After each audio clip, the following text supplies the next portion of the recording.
When I let go of what I am, I become what I might be. Lao Tzu, Tao Te Ching. Today I want to dive deep into something we've all experienced but rarely talk about, the way words and labels affect us. Imagine this. Someone walks up to you and says, "You're a tree, a stinky old tree that is polluting the earth." Would you react? Probably not. You'd laugh, shrug it off, maybe even forget about it by the end of the day. But now, contrast that with someone calling you stupid. Suddenly, your whole body reacts, anger floods in. Even hours later, that sting lingers. Why is that?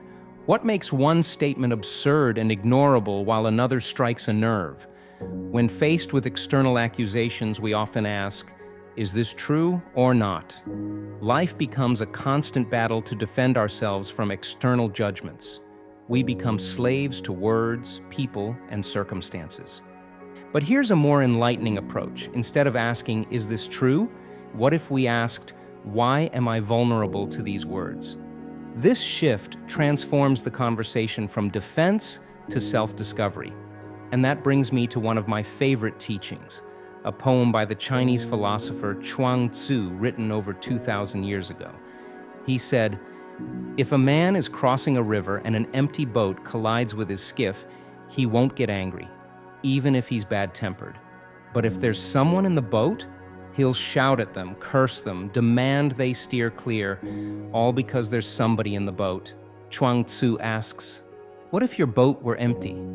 If you could cross the river of life without clinging to labels, attachments, or ego, no one would oppose you, harm you, or disturb your peace. So, how do we empty our boat, and why does it matter? Our boat is filled with labels and identities. We cling to them because they give us security in a chaotic world. Whether it's being part of a group, identifying as smart or successful, or aligning with a belief system, it's all about creating a sense of permanence. But here's the truth. Who you are today isn't who you were yesterday.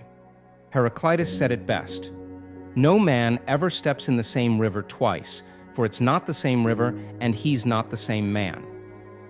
Every experience, every interaction subtly alters who we are. Promises or vows don't truly work unless there's struggle and conflict. You're not the same person you were 10 years ago, and neither is anyone else.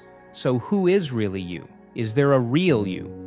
If you were born in India instead of Germany, would you be the same person? What if you had different parents, genes, or experiences? None of us chose our IQ, sexual orientation, or preferences. So why take pride in them, or feel ashamed of them? Yet, when those labels are challenged, we react defensively. Anger rises to protect the boundaries of our ego, but anger isn't inherently bad. It serves a purpose. It protects physical and psychological boundaries. The problem arises when we navigate the psychological world.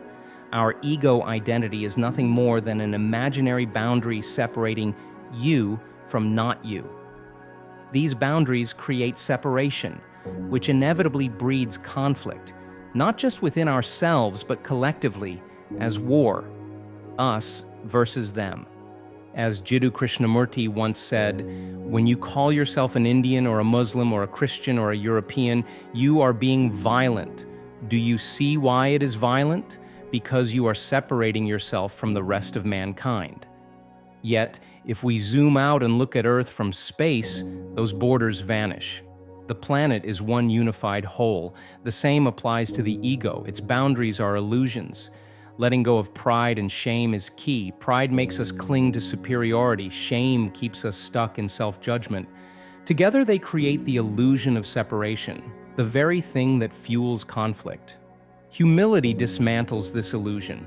Gratitude replaces entitlement. Instead of focusing on what divides us, we start appreciating what connects us. None of us chose our genes, circumstances, or talents. So why take pride in them or feel ashamed of them? True freedom comes when we stop identifying with these fleeting aspects of ourselves. As Uncle Iroh from Avatar: The Last Airbender wisely said, "Pride is not the opposite of shame, it's its source. True humility is the only antidote."